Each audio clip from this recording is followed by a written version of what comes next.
छजे को का कमाल कोइले बा छजे को चूहा कइले बा छजे को। और संजीव पांडे सर आज भी वीडियो कॉल पे टी सीरीज के ना,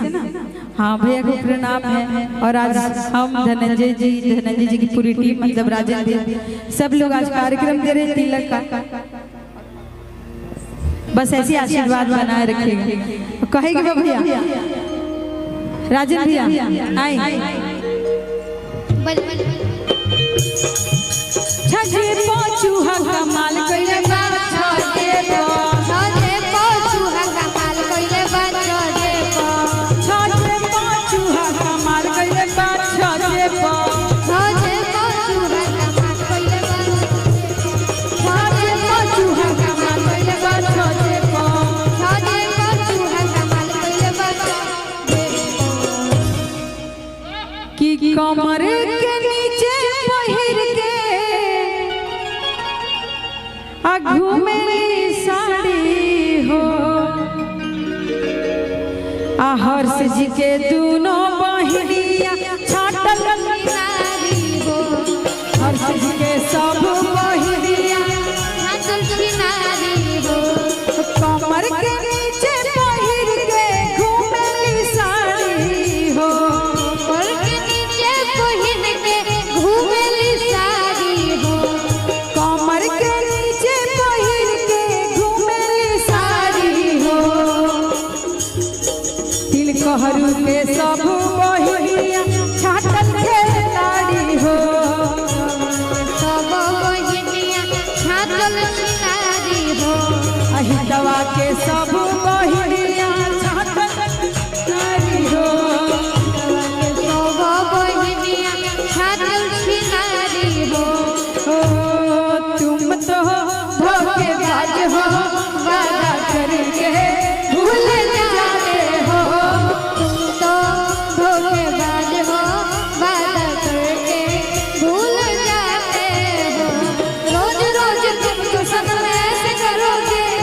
रोज रोज तुमको सनम ऐसे करोगे हम जो रूठ जाएंगे तो हाथ मलोगे तुम भी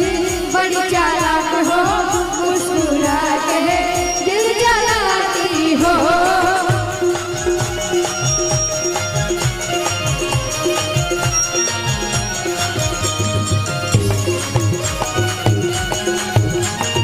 नारी हो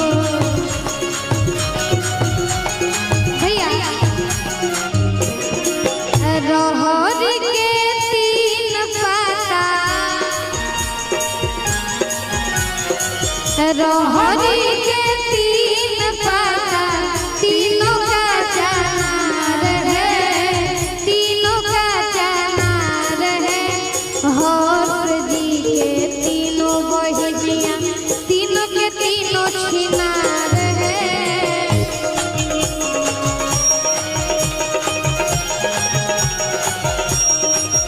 हर्ष जी के तीनों बहिनिया तीनों के तीनों छिनार है तीनों औरी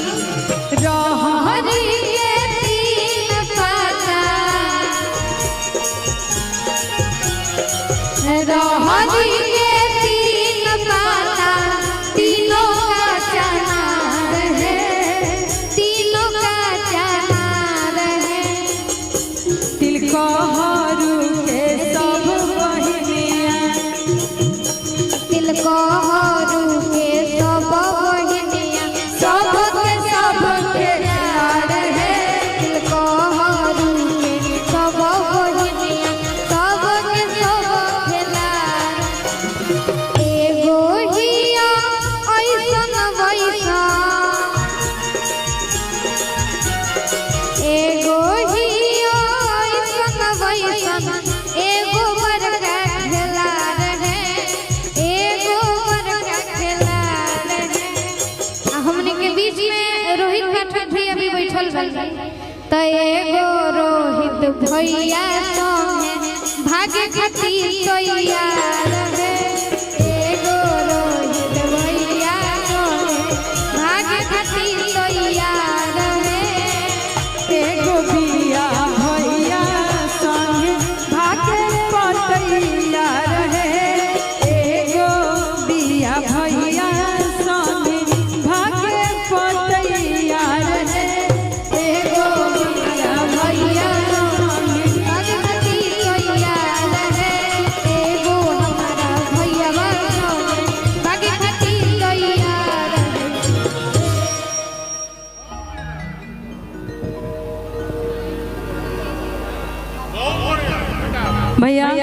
तनी सा कोड पकड़ो ठीक बा और कहे के बा